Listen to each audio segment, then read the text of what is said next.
Moving onwards, अब मेरे पास क्या है, मेरे पास है data types in data science. मेरे पास क्या आ गया, data types. In data science we can mainly classify data into two types, qualitative categorical and quantitative numeric. ये क्या हो गया मेरे पास ये हो गया कि भाई डेटा साइंस में मेरे पास दो मेन टाइप ऑफ डेटा होते हैं। एक होता है क्वालिटेटिव, ठीक है, और एक होता है मेरे पास क्वांटिटेटिव। सही है। अब हम सबसे पहले क्या पढ़ रहे हैं, हम सबसे पहले पढ़ रहे हैं क्वालिटेटिव और कैटेगोरिकल डेटा, ठीक है। डिस्क्राइब्स एन ऑब्जेक्ट और a group of objects that can be labelled according to some group और कैटेगरी, ठीक। It can not be represented in a numerical form. यहाँ पे वो क्या बोल रहे हैं कि फॉर सपोज मेरे पास एक ऑब्जेक्ट है या ग्रुप ऑफ ऑब्जेक्ट है, मैं उनको लेबल कर सकती हूँ, ठीक है। I can describe them as words और समथिंग, ठीक है। लेकिन मैं उसको न्यूमेरिक फॉर्म में या नंबर्स में उसको डिस्क्राइब या रिप्रेजेंट नहीं कर सकती। इसकी एग्जांपल से ज्यादा आसानी से समझ आएगा। For example data including colour, places etcetera, ठीक है। अब जैसे फॉर सपोज कलर्स है, तो मेरे पास बहुत सारी कलर्स है। अब मैंने वही बहुत सारे कलर्स को एक चीज से रिप्रेजेंट कर दिया, वो मेरे पास क्या है, कलर्स, ठीक है। अब मेरे पास डिफरेंट प्लेसेस है, अब मैंने उन ग्रुप ऑफ प्लेसेस को एक चीज से रिप्रेजेंट कर दिया, एक चीज से लेबल कर दिया, वो मेरे पास क्या है, प्लेसेस। अब मैं प्लेसेस को न्यूमेरिक फॉर्म या न्यूमेरिक नंबर से तो रिप्रेजेंट नहीं कर सकती ना जी। बताना होगा कि भाई हाँ ये प्लेसेस है या ये कलर्स है, तो ये न्यूमेरिक तरीके से आप उसको नहीं बता सकते। It is further subdivided into two types. जो मेरे पास क्वालिटेटिव डेटा है वो दो टाइप्स में डिवाइडेड, एक ऑर्डिनल डेटा है, एक नॉमिनल डेटा है, ठीक है। सबसे पहले मेरे पास है ऑर्डिनल डेटा। ऑर्डिनल डेटा क्या है, ordinal data sees a specific order और ranking. It uses a certain scale और measure to group data into category. Ordinal data में हमारे पास क्या होता है, उसके पास एक स्पेसिफिक ऑर्डर या रैंकिंग होती है, ठीक है। और उसके स्केल के अकॉर्डिंग ही वो ग्रुप ऑफ डेटा को कैटेगराइज करता है। मींस जो भी उसकी रैंकिंग है या जो भी उसका ऑर्डर है, वो उसी हिसाब से वो ग्रुप ऑफ डेटा को कैटेगराइज करता है, उसकी कैटेगरीज बनाता है, ठीक है। Such as grades, economic status और मिलिट्री रैंक्स। मिलिट्री रैंक्स है, ये स्पेसिफिक पोजीशंस होती हैं, ठीक है। स्पेसिफिक पोजीशंस में अब कैटेगराइज हुई है कि भाई फॉर सपोज अगर मेरे पास जनरल है, फिर मेरे पास मेयर है, I don't know the exact वो, तो हर किसी की अपनी एक स्पेसिफिक पोजीशन और रैंकिंग है, फिर उसी तरीके से उनको कैटेगराइज कराना है। और सबसे इम्पोर्टेंट बात, हमने इस चैप्टर की ग्रैंड टेस्ट का जो प्रैक्टिस टेस्ट है उसका लिंक हमने डिस्क्रिप्शन में डाल दिया है। आप डिस्क्रिप्शन में जाकर ये ऊपर पेला लिंक है, प्रैक्टिस ग्रैंड टेस्ट को यहाँ पे जाएं और सॉल्व करें और प्रैक्टिस करें। यहाँ से आपने अगर प्रैक्टिस कर ली, आपके एग्जाम्स के अंदर एमसीक्यूज के अंदर 100% मार्क्स गारंटेड है। उसके अलावा अगर आपको हमारे फ्री नोट्स चाहिए, lecture, guest papers, model papers चाहिए, तो इस पहली वाली लिंक पे क्लिक करके आप हमारे चैनल को ज्वाइन हो जाए और दूसरी वाली लिंक को क्लिक करके आप हमारा व्हाट्सएप ग्रुप है इम्पोर्टेंट प्रीमियम, उसको ज्वाइन हो जाएं, ठीक है। अगर आपको ट्यूशंस वगैरह के अंदर एनरोल होना है, कोई डाउट है, तो ये हमारा व्हाट्सएप नंबर, इस पर क्लिक करेंगे आप डायरेक्ट व्हाट्सएप पे चले जाएंगे और तमाम बुक्स के पीडीएफ इस वाले यहाँ पर आखिरी वाले आपके पास गिवन है। आप यहाँ से कोई भी बुक उठा सकते हैं, आपकी जो मर्जी चाहे, सारी की सारी क्लासेस का। इसके साथ साथ आपसे रिक्वेस्ट है, आप चैनल को सब्सक्राइब और वीडियो को लाइक भी करते हैं। आगे मेरे पास है नॉमिनल डेटा। नॉमिनल डेटा क्या है, nominal data does not have any order, it can be labelled into mutually exclusive categories which can not be ordered meaningfully. अब मेरे पास जो नॉमिनल डेट, मेरे पास एक ऑर्डर थी, एक स्पेसिफिक रैंकिंग थी। नॉमिनल डेटा में कोई ऑर्डर नहीं होती और मेरा जिस चाहे जिस भी तरीके से मैं उनको लेबल कर सकती हूँ, और उनकी जो और कोई मीनिंगफुल ऑर्डर नहीं होती, ठीक है। For example if we consider the category of transportation as car, bus और train, similarly gender, city, colour, employment status are some of the example of nominal. अब जैसे ट्रांसपोर्टेशन है, ठीक तरीके से लिख सकते, कार पहले लिख दूं, बस पहले लिख दूं, ट्रेन पहले लिख दूं, तो यहाँ पे ऑर्डर से कोई फर्क नहीं पड़ता है। सही है। आगे मेरे पास है क्वांटिटेटिव और numerical data. Deals with numerical values that can be computed mathematically to draw some conclusions। अब जो मेरे पास क्वांटिटेटिव या न्यूमेरिक डेटा होता है, नाम से हमें पता चल रहा है कि उसके अंदर न्यूमेरिक वैल्यूज होती हैं। अब इसमें क्या होता है कि भाई हम कोई मैथमेटिकल कैलकुलेशंस करके अपने कंक्लूजन्स को ड्रॉ कर सकते हैं या अपने कंक्लूजन्स ला सकते हैं। Examples of numeric data are height, weight, number of students in a class, school, fruits and basket. अब जो हाइट है, हाइट में कोई न्यूमेरिक वैल्यू है, ठीक है, हाइट एक नंबर होता है। और हाइट निकालते कैसे, हम कोई लाइक इन सेंस उसका फॉर्मूला होता है, उसके थ्रू हम अपना एंड रिजल्ट निकालते हैं, ठीक है। तो इसी तरीके से जो मेरी सारी चीजें जिसमें नंबर आ रहा होता है या न्यूमेरिक डेटा जो होता है वो मेरे पास क्या होता है, quantitative. Quantitative data can be further divided into two parts. अब इसकी भी दो पार्ट्स हैं, discrete data and continuous data, ठीक है। सबसे पहले हमारे पास क्या है, डिस्क्रीट डेटा। डिस्क्रीट डेटा में क्या बोल रहा है, it includes data which can only take certain values and can not be further subdivided into smaller unit, ठीक है। यहाँ पे वो क्या बोल रहा है, जो मेरे पास डिस्क्रीट डेटा होता है वो एक सर्टेन, वो कुछ वैल्यूज ही ले सकते हैं, ठीक है, सर्टेन वैल्यूज ले सकते हैं, और वो सब डिवाइडेड नहीं हो सकता स्मॉलर यूनिट्स में, ठीक है। This data can be counted and has a finite number of values. अब इस डेट जो मेरे पास डिस्क्रीट डेटा होता है मैं इसको काउंट कर सकती हूँ, मीन्स ये इनफाइनाइट नहीं होता। उन्होंने आगे बोला है कि भाई वो फाइनाइट नंबर ऑफ वैल्यूज होती है, mean this can not B infinite. Federal board के एनुअल एग्जाम्स का डर है, लेकिन ये नहीं पता कि तैयारी कहाँ से करनी है। दूसरी बात ये नहीं पता कि एग्जाम के अंदर सवाल का जवाब लिखना कैसे है, कैसे सेंटेंसेस को फॉर्म करना है, कैसे हमें फुल के फुल मार्क्स मिले। तो भाई घबराना किस बात से, हमारी बैच इसी प्रॉब्लम को तो सॉल्व करने आई है। तो आप भी हमारे बच्चों की तरह 97.8% ला सकते हो, 98.27% ला सकते हो, फातिमा की तरह, अगली फातिमा आप बन सकते हो। आप 505 मार्क्स ले सकते हो आउट ऑफ 520। अच्छा जी, कैसे? हम आपको सिखाते हैं कि एग्जाम के अंदर लिखना कैसे होता है, ग्रेड टेस्ट प्रोवाइड करते हैं। देखिए जी, हमारे पास है पाकिस्तान की one of the best faculty. आप कोई भी सब्जेक्ट लेना चाहें, आपका जो दिल करे, आप सारे सब्जेक्ट्स लें, सिर्फ और सिर्फ 3000 रुपये में पूरे साल में। आपको एग्जाम राइटिंग मेथड सेशन दिए जाते हैं कि सवाल का जवाब लिखना कैसे, डिफरेंस वाला अलग क्वेश्चन, डेफिनेशन अलग, एग्जाम्पल वाला अलग, मैथ के सवालों का जवाब अलग होता है। आपको टॉपर बच्चों के नोट्स दिए जाते हैं, आपको फुल बुक के notes, question answers, live classes के अंदर कॉन्सेप्ट पढ़ाया जाता है आपको, और उनकी रिकॉर्डिंग्स भी दी जाती हैं। भैया और क्या चाहिए? अच्छा, और मजे की बात, ग्रैंड टेस्ट से हमारा समझो पेपर लगता है। ये हमारा है केमिस्ट्री का ग्रैंड टेस्ट, इसका सवाल नंबर तुम नोट करो ये। तो भैया इस ग्रैंड टेस्ट में से आपके 3 सवाल लगे हैं क्लास 9 के केमिस्ट्री के पेपर में, इस साल जो नए सिलेबस से हुआ था 2025 के अंदर ग्रेड 9 का। तो इतने इंपॉर्टेंट हमारे ग्रैंड टेस्ट होते हैं, सारे आपको दिए जाते हैं। तो भैया देर किस बात की, इस नंबर पे कांटेक्ट करें और अभी रजिस्टर करवाएं। For example, the number of product reviews, tickets sold, computers in a certain department, employee in a company। अब ये सब मेरे पास चीजें क्या है, ये मेरे पास फाइनाइट चीज है कि कितने टिकट सोल्ड हुए, कोई मेरे पास नंबर होगा कि हाँ भाई इतनी चीजें मेरे पास सोल्ड हुई है, इतने टिकट सोल्ड हुए, तो ये मेरे पास क्या है, एक फाइनाइट नंबर है। तो डिस्क्रीट डेटा जो होता है वो हमेशा एक फाइनाइट नंबर होता है, वो कभी भी इनफाइनाइट नहीं होता। आगे मेरे पास है continuous data. It refers to the unspecified number of possible measurements between two realistic points और नंबर, ठीक है। अब वो क्या बोल रहा है कि भाई इसमें क्या होता है कि ये अनस्पेसिफाइड होता है, मींस कोई भी हो सकता है नंबर, लेकिन ये क्या होती है, number of possibilities between two realistic points and number. तो इसका क्या मतलब है, दो रियलिस्टिक पॉइंट्स या नंबर के बीच में कितनी नंबर ऑफ पॉसिबिलिटीज है वो। और जैसे for example daily wind speed, weight of a newborn baby, freezers temperature. अब भाई हमारे पास अगर हम न्यूबॉर्न बेबी को देखें तो हर बच्चे का अपना एक अलग वेट होता है, ठीक है। कुछ लोगों का एग्जैक्टली सेम होता है, कुछ में पॉइंट का फर्क होता है। तो हर किसी में क्या होता है, नंबर ऑफ पॉसिबल मेजरमेंट को अनस्पेसिफाइड मीन्स की कोई फिक्स वैल्यू नहीं है, क्योंकि आपके पास कुछ भी हो सकता है। अगर फॉर सपोज एक बच्चा है वो 7 kg का हो सकता है, जरूरी नहीं है दूसरा भी एग्जैक्ट सेम का, सही है। आगे मेरे पास है sources of data. Sources of data में क्या है, to analyse data for predictive analysis and decision making, the initial step is data collection through various reliable source. अब मुझे अपना डेटा एनालाइज करना है, ठीक है, ताकि मैं उसका एक एनालिसिस बना सकूं और मुझे उसके थ्रू डिसीजन बनाना है। अब सबसे पहला स्टेप मेरा क्या होगा कि भाई मेरे पास डेटा तो हो, और वो डेटा क्या एक रिलायबल सोर्स का होना चाहिए, ठीक है। Data can be divided into two categories, primary data and secondary data. अब उन्होंने क्या बोला कि भाई हमने डेटा को दो कैटेगरी में डिवाइड कर दिया है, जिसमें से एक मेरे पास प्राइमरी है और एक मेरे पास सेकेंडरी है। Primary data is collected directly by questionnaires, surveys and interviews, ठीक है।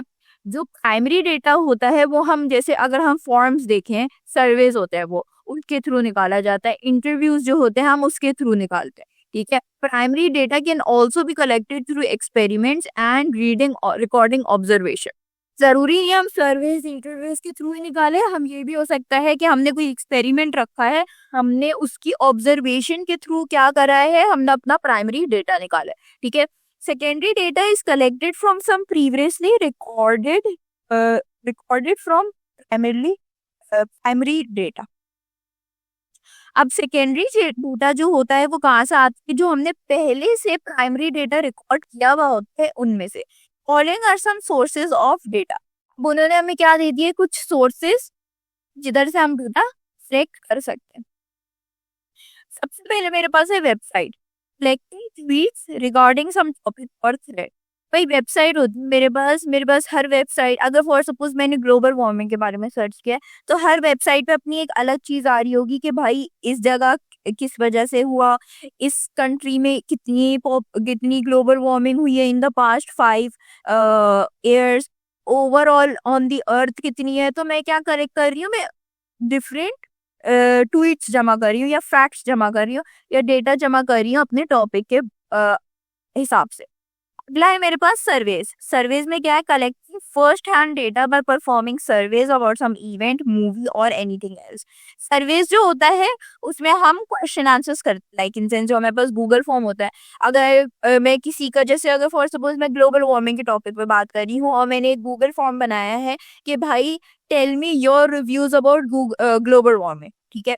तो अब मैंने वो फॉर्म सर्कुलेट करा दिया है, अब मुझे उसमें से क्या मिलेगा, मुझे उसमें से हर बंदे का अपना वो मिलेगा। हो सकता है उसमें से मैं कोई काम की चीज निकाल लूं, हो सकता है उसमें से मुझे कोई ऐसा फैक्ट मिले कि जो मुझे नहीं पता था, ऐसी कोई बात पता चले कि जो मैंने वेबसाइट्स पे नहीं मिली हो लेकिन मुझे इन सर्वे फॉर्म्स के थ्रू मिल रही हो। अगला है sensors, seismic data regarding changes under the earth which causes earthquake, ठीक है। ये भी मेरे पास एक काइंड है, भाई इसके थ्रू मैं क्या बता सकती हूँ कि भाई मैं ये बता सकती हूँ कि अंडर द अर्थ जो हो रहा है, जिसकी वजह से अर्थक्वेक हो रहे हैं वो क्यों हो रहा है। तो ये डेटा मुझे क्या बताएगा कि what are causing these changes. आगे मेरे पास है data set and data base, ठीक है। Data set is a structured और organize collection of data. Data set मेरे पास क्या है, स्ट्रक्चर्ड और organize collection of data which is usually associated with the unique body of work, ठीक है। जो मेरे पास डेटा सेट होता है वो क्या होता है, वो स्ट्रक्चर्ड होता है, वो ऑर्गेनाइज होता है। और उस ऑर्गेनाइज क्या चीज होती है, कलेक्शन ऑफ डेटा, लेकिन उसके साथ साथ वो किससे एसोसिएटेड होती है, एक यूनिक बॉडी ऑफ वर्क से। हाउएवर जो मेरा डेटा बेस है is an organise collection of data stored in multiple data set और टेबल्स। जो मेरा डेटाबेस है वो भी ऑर्गेनाइज कलेक्शन ऑफ डेटा ही है, लेकिन वो मल्टीपल डेटा सेट्स और टेबल के अंदर स्टोर किया जाता है। These table can be access electronically from the computer system for further manipulation and update. अब जो टेबल्स हैं जिसमें मेरे डेटाबेस स्टोर हुए हुए हैं उनको मैं एक्सेस कर सकती हूँ इलेक्ट्रॉनिकली, और उसके साथ साथ मैं क्या कर सकती हूँ, मैं ये भी कर सकती हूँ कि भाई मैं उनको मैनिपुलेट कर सकती हूँ, मैं उनको अपडेट करती हूँ। Moving onwards, to perform actions on the data stored in a database, we need a database management system. ठीक है। अगर मुझे अपने डेटाबेस पे किसी डेटा पे कोई काम करना है, कोई एक्शन परफॉर्म करना है, जैसे फॉर सपोज मुझे अपडेट करना है उसको, तो उसके लिए मुझे क्या चाहिए होगा, डेटाबेस मैनेजमेंट सिस्टम, DBMS, ठीक है। DBMS is an interface between the database and the end user, providing a platform to create, modify and retrieve data. Database management system क्या है, एक इंटरफेस है हमारे डेटाबेस और यूजर के बीच में, जो हमें क्या करने देता है, हमें क्रिएट करने देता है, मॉडिफाई करने देता है, रिट्रीव करने देता है, क्या सब, हमारा डेटा, ठीक है। There are many different database management system available depending on the type of database is being used. अब हर डेटाबेस के अकॉर्डिंग उसकी एक स्पेसिफिक या एक different database management system provided है। For example relational databases which store in tables can be managed by database management systems such as MySQL, Oracle, MS Access and IBM DB2, ठीक है। अगर मैं कोई रिलेशनल डेटाबेस बना रही हूँ जिसमें मेरे पास किस में स्टोर किया जाता है, टेबल्स में स्टोर किया जाता है, तो उसमें मैं ये सब यूज कर सकती हूँ। ठीक है, these are the most commonly used database in data science for data which is presented in tabular format. ठीक है, ये क्या है, मेरे पास मोस्ट कॉमनली यूज्ड है डेटा साइंस। ठीक है, डेटा साइंस में for database. Non relational database, अब हमने क्या पढ़ लिया रिलेशनल डेटाबेस के बारे में। अब वो बोल रहे हैं कि non relational database which store data in the form such as key value pairs, column families or graphs can be managed by database management systems like MongoDB and Cassandra. Okay, जैसे मेरे पास वो था कि रिलेशनल डेटाबेस की अपनी कुछ specific management systems थे, इसी तरीके से नॉन रिलेशनल डेटाबेस की भी अपनी कोई स्पेसिफिक मैनेजमेंट सिस्टम होंगे जो उनको हैंडल करेंगे। ठीक है, अगर मेरे पास रिलेशनल डेटाबेस है तो मैं उसके अकॉर्डिंग ही अपना मैनेजमेंट सिस्टम उठाऊंगी ताकि मेरे लिए कोई मसला ना हो। Non-relational DBMS are also called NoSQL DBMS. ठीक है, आगे मेरे पास है role of data base in data science. अब जो मैं डेटाबेस कर रही हूँ, अब वो मुझसे पूछ रहा है कि भाई डेटाबेस का काम क्या है मेरी डेटा साइंस में। Before the advent of database, computer scientist relied on file management system to store and manage data. अब जब तक हमारे पास डेटाबेस सिस्टम नहीं थे, तो जो हमारे पास कंप्यूटर साइंटिस्ट थे वो किस पे रिलाय करते थे, वो रिलाय करते थे फाइल मैनेजमेंट सिस्टम की, ताकि वो स्टोर और मैनेज कर सके डेटा को।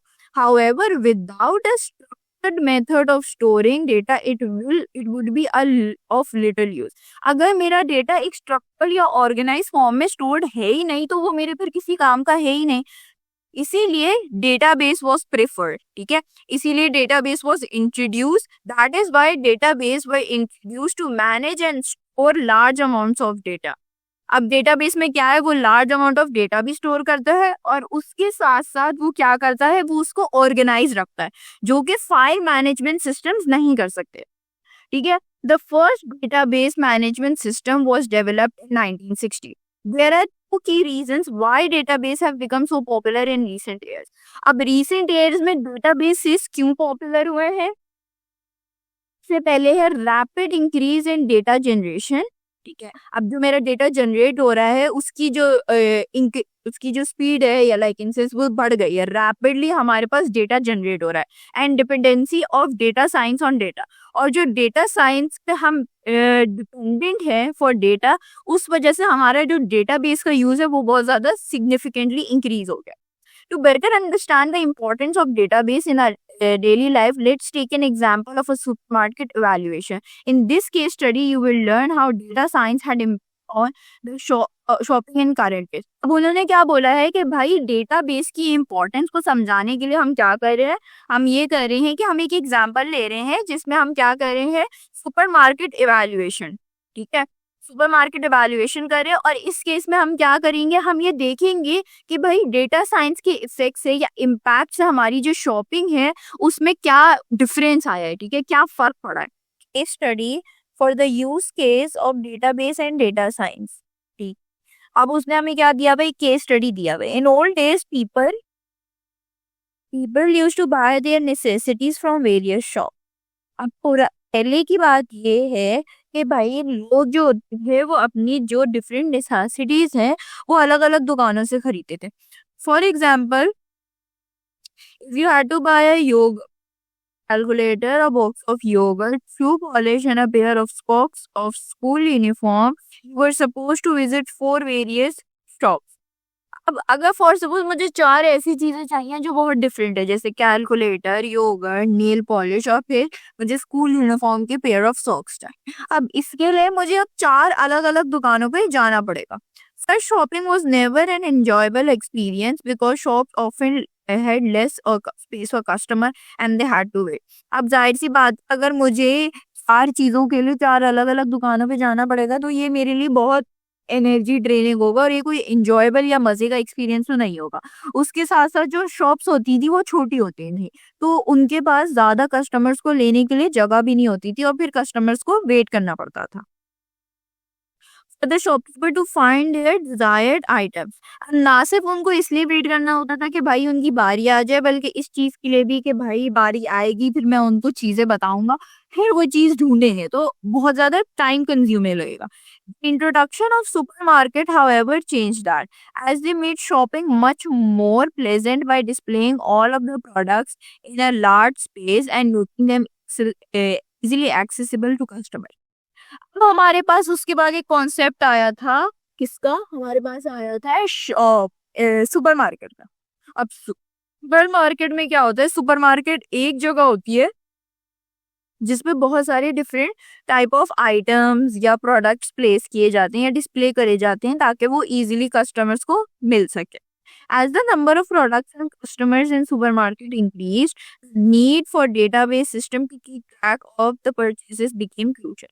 अब जाहिर सी बात है, लोगों को ये पता चला कि भाई हमारे पास इस तरीके से जो सुपरमार्केट है उसके कस्टमर्स, उसकी प्रोडक्ट्स क्या हो गई, बढ़ गई। तो उसको मैनेज करने के लिए, उसको ट्रैक रखने के लिए कि क्या खरीदा जा रहा है, क्या बेचा जा रहा है, क्या चीज कितनी क्वांटिटी में बेची जा रही है एवरी डे पे, तो उसके लिए मुझे डेटाबेस की जरूरत थी। ठीक है, data science plays a crucial role in determining place of various products in various shelves of the supermarket. अब डेटा साइंस जो होते हैं वो हमें क्या बताता है कि भाई हम वेरियस प्रोडक्ट्स को घर घर प्लेस करते हैं शेल्फ में। For example, the information gathered from the database guide us to place the product with less shelf life in the most accessible shelf. अब जैसे फॉर सपोज हमारा डेटाबेस है, उसके थ्रू मैं ये बता सकती हूँ कि भाई मुझे ऐसे प्रोडक्ट्स को ऐसी जगहों पे रखना है, एक तो क्या वो आंखों के सामने नजर आए और वो इजीली एक्सेसिबल हो, कौन सी चीजों को जिनकी लेस शेल लाइफ है। ठीक है, similarly predictive analysis provides educate guideline that which product would be in high demand in which season and month। अब हमने देखा था कि प्रोडिक्टिव एनालिसिस में क्या होता है, जब हम फ्यूचर को प्रिडिक्ट करते हैं। ठीक है, फ्यूचर को प्रिडिक्ट करते हैं, तो अब उसमें क्या होता है, उसमें ये होता है कि भाई अब मैं देखती हूँ, जैसे फॉर सपोज मैंने ये देखा कि अक्टूबर के मंथ में क्या चीज बहुत ज्यादा सेल होती है। ठीक है, किस चीज की बहुत ज्यादा यूसेज या बहुत ज्यादा डिमांड होती है। अब मैंने ये नोटिस किया कि भाई एक स्पेसिफिक चीज बहुत ज्यादा बेची जाती है, तो अब अगले सितंबर में मैंने उस चीज को ज्यादा स्टॉक में रखा, ज्यादा अपने डेटाबेस में रखा है, ताकि क्या हो, ताकि मेरे पास वो ज्यादा क्वांटिटी में बिक सके। For example, in Pakistan during the month of religious and national festivals the demand of food item and clothing increases as compared to the rest of the year। अब हमें पता है कि भाई जब भी हमारे पास, जैसे रमजान होता है, रमजान में हमारे पास जो फूड आइटम्स की कॉस्ट होती है वो इंक्रीज होती है। क्यों इंक्रीज होती है? क्योंकि उनकी डिमांड इंक्रीज होती है। जब भी डिमांड इंक्रीज होती है, हमारे पास प्राइस इंक्रीज हो जाती है। ठीक है, by analysing sales data from different supermarket branches, supermarket owners can identify which products need to be stocked in larger quantity during which month the sales are high। अब भाई हो सकता है कि हम बजाय सिर्फ अपनी सुपरमार्केट के डेटा के बजाय हम किसी और सुपरमार्केट के डेटा को भी देख सकते हैं, जिससे हम ये रिकग्नाइज करें कि भाई हाँ, इस मंथ में ये चीज ज्यादा सेल होती है तो इसका स्टॉक मुझे रखना होगा। To determine months with the heaviest customer traffic, a graph was plotted between the month and the gross income। अब उन्होंने क्या किया, उन्होंने ये किया कि भाई ये देखने के लिए कि हेवीएस्ट कस्टमर ट्रैकिंग से क्या मुराद है कि कितना ज्यादा ट्रैफिक, कितने ज्यादा कस्टमर हर महीने उनके पास आते हैं और उनकी ग्रोथ इनकम क्या बनती है। Analysis showed that the sales were highest in the months of festivals। हमारे पास जो मंथ्स ऑफ फेस्टिवल्स है उनमें हमारे पास क्या थी, सेल हाईएस्ट थी। क्यों? क्योंकि लोग उसमें सुपरमार्केट बहुत फ्रीक्वेंटली विजिट करते हैं। In this way data science provides maximum benefits to the supermarket owner as well as customers who can find their desired item is. अब इससे क्या होगा, इससे ना सिर्फ हमारे पास सुपरमार्केट को फायदा होगा, कस्टमर को भी क्या होगा। कैसे? सबसे पहली चीज भाई कि सुपरमार्केट को तो ऐसे हो रहा है कि उसको पता चल गया कि इस महीने में उसको ये रखना, तो उससे क्या होगी, उसकी सेल्स बढ़ेगी। ठीक है, और इस महीने में ये वाली चीज ज्यादा बिकती है तो वो क्या करेंगे, वो उसको ज्यादा बेचेंगे। और कस्टमर्स के लिए क्या होगा कि वो उनको आसानी से मिल जाएगी। क्यों? क्योंकि देयर इज ऑल्सो थिंग कि भाई अगर फॉर सपोज मेरी सुपरमार्केट है, ठीक है, अब मैंने उसमें जो मेरी बेसिक नेसेसिटी की चीजें हैं उसको बहुत मैंने मिक्स्ड अप तरीके से प्लेस किया हुआ है या मैंने बहुत अंदर करा हुआ है। तो जो भी बंदा सामान खरीद रहा है उसको वो चीजें एक्सेसिबल नहीं होगी, वो उसके लिए क्या होगी, मुश्किल होगी ढूंढना।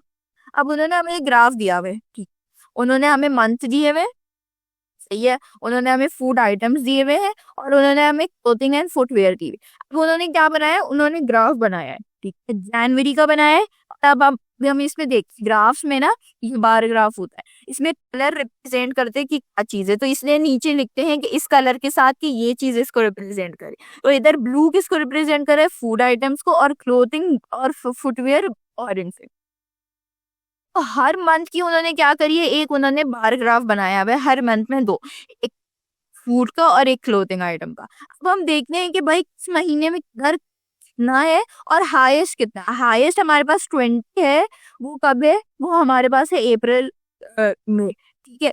उसके बाद मेरे पास सेकंड हाईएस्ट कौन सा है, मेरे पास है जून। ये सब मेरे पास क्या है, ये सब मैं बता सकती हूँ अपने डेटा के थ्रू।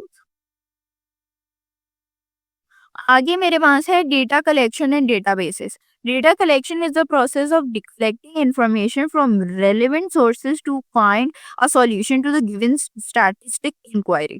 अब डेटा कलेक्शन क्या होता है भाई, एक ऐसा प्रोसेस होता है जिसमें मैं इंफॉर्मेशन को कलेक्ट कर रही होती हूँ किधर से, अपनी रेलेवेंट सोर्सेज से, रिलायबल सोर्सेज से, ताकि उससे क्या हो, मुझे सॉल्यूशन मिल सके अपने गिवन स्टैटिस्टिक्स इंक्वायरी से, ठीक है। Collection of data is the first and foremost step in statistic investigation। अब हमारे पास कलेक्शन ऑफ डेटा सबसे मेन चीज या सबसे बड़ा स्टेप होता है स्टैटिस्टिक्स इन्वेस्टिगेशन में। क्यों? क्योंकि जब मैंने डेटा कलेक्ट नहीं किया होगा मैं कुछ कह ही नहीं सकती कि भाई उसमें है क्या, उसमें हो क्या रहा है, ठीक है, मैं उसमें कोई एनालिसिस ही नहीं कर सकती। आगे मेरे पास है data collection methods are divided into two category. तो डेटा कलेक्शन मेथड्स क्या है, दो कैटेगरी में डिवाइडेड, एक है प्राइमरी डेटा कलेक्शन और एक है सेकेंडरी डेटा कलेक्शन। सबसे पहले हम यहाँ देख रहे हैं कि भाई प्राइमरी डेटा कलेक्शन क्या है। It involves the collection of original data directly from the data source or via direct interaction with the respondent। अब जो मेरे पास प्राइमरी सोर्स होते हैं, प्राइमरी डेटा कलेक्शन, उसमें ये होता है कि जो भी मैं अपना डेटा कलेक्ट कर रही हूँ वो ओरिजिनल डेटा हो, ठीक है, या तो वो डायरेक्टली सोर्स से हो, जिससे जो सोर्स जो मेरी एक्चुअल डेटा की सोर्स है, या फिर मेरे पास हो कि wear direct interaction with the respondent, या फिर एक डायरेक्ट इंटरेक्शन से जो भी मेरा रिस्पोंडिंग बंदा है। Responding is a person from whom the statistical information required for the inquiry is collected। अब मेरे पास रिस्पोंडेंट कौन बंदा होता है, वो बंदा होता है from home the statistical information required for the inquiry is collected. वो बंदा जो मुझे स्टैटिस्टिक इंफॉर्मेशन प्रोवाइड कर रहा होता है वो मेरे पास कौन होता है, मेरे पास होता है रिस्पोंडेंट, ठीक है। आगे है some common primary data collection methods. अब उन्होंने हमें कोई common primary data collection methods बता दिए, जैसे सर्वे एंड क्वेश्चन आंसरीज, ठीक है, हमारे पास इंटरव्यू हो गए, हमारे पास ऑब्जर्वेशंस हो गई, हमारे पास एक्सपेरिमेंट्स हो गए, फोकस ग्रुप्स हो गए, सेंसर्स हो गए, आईओटी डिवाइसेस हो गई और बायोमेट्रिक्स हो गए। ये सब मेरे पास क्या है, ये सब मेरे पास है कि भाई वो सारी चीजें जो हमारे पास प्राइमरी सोर्स होती हैं या प्राइमरी डेटा कलेक्शन मेथड्स होती हैं, ठीक है। अब मेरे पास आगे है secondary data collection method. Secondary data collection methods में क्या है, it involves data collection using existing data collected by someone else for some purpose, ठीक है। अब इसमें क्या होता है, इसमें हमारे पास डेटा ऑलरेडी कलेक्टेड होता है मगर किसी और से, ठीक है, ये किसी और ने डेटा कलेक्ट करा होता है किसी और पर्पस के लिए या कोई सिमिलर पर्पस के लिए भी, लेकिन ये हमने कलेक्ट करते कोई और। Such data is usually available in the form of published material like research paper, books, websites etcetera. अब इसमें हमारे पास काइंड्स होती हैं। अब देखो जो रिसर्च पेपर है वो किसी और ने बनाया है, ठीक है, वो किसी और की प्रॉपर्टी है, उसने आपको दिया हुआ है एक्सेस, तो वो क्या हो गया, वो मेरे पास सेकेंडरी हो गया, ठीक है। Exactly go same for books, website, ये सब। Some common secondary data collection methods are as follows.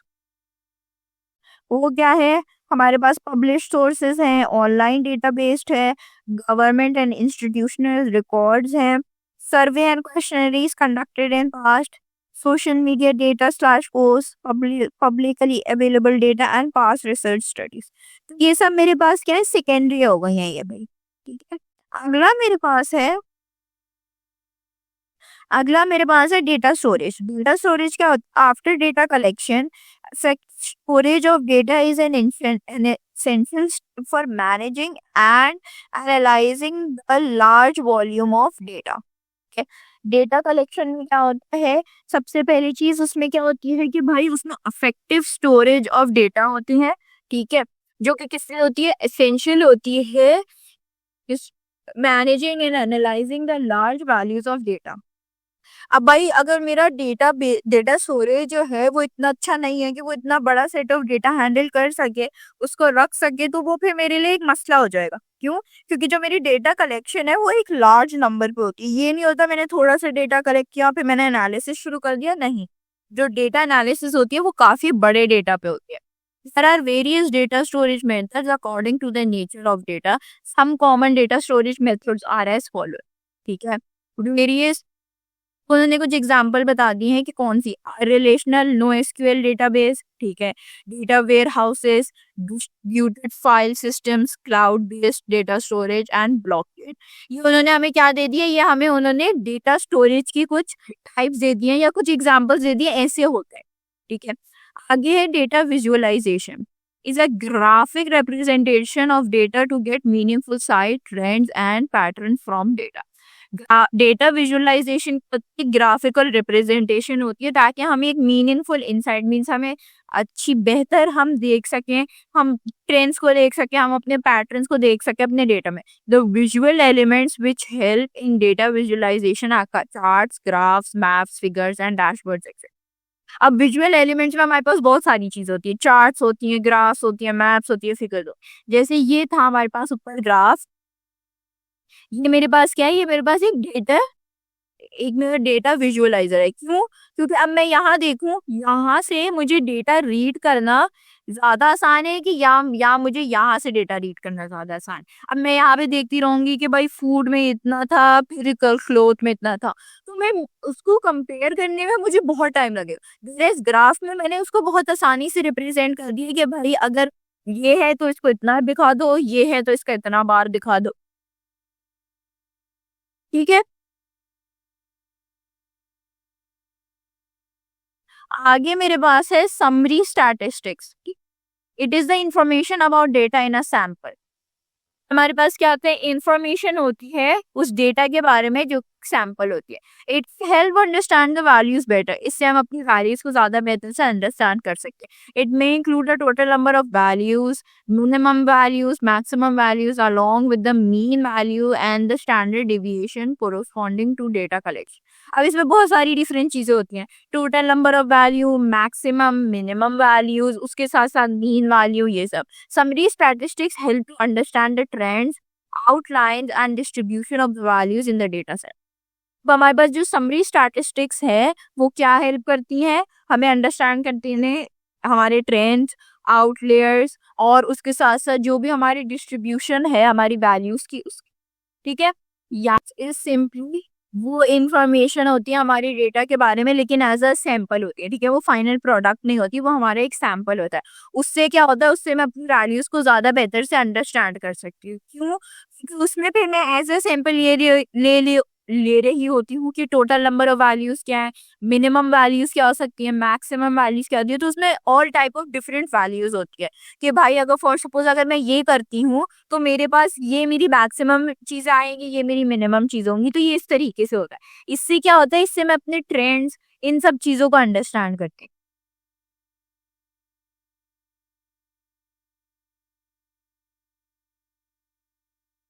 आगे मेरे पास है रिक्वायरमेंट ऑफ समरी स्टैटिस्टिक्स, ठीक है। The summary statistics provides a quick overview of characteristics of data, ठीक है। हमने अभी ये बात पढ़ी कि भाई वो काइंड ऑफ अ सैंपल होता है, तो वो हमें एक क्विक ओवरव्यू या बस वो हमें ऊपर ऊपर से दिखाता है हमारी कैरेक्टरिस्टिक्स डेटा के बारे में। It leads towards a better understanding of data cleaning, data processing, feature selection and data visualisation. इसमें क्या होता है भाई, ये हमें अंडरस्टैंड करने में हेल्प करता है किन चीज़ों को, डेटा क्लीनिंग में, डेटा प्री प्रोसेसिंग में, फीचर सिलेक्शन और डेटा विजुअलाइजेशन।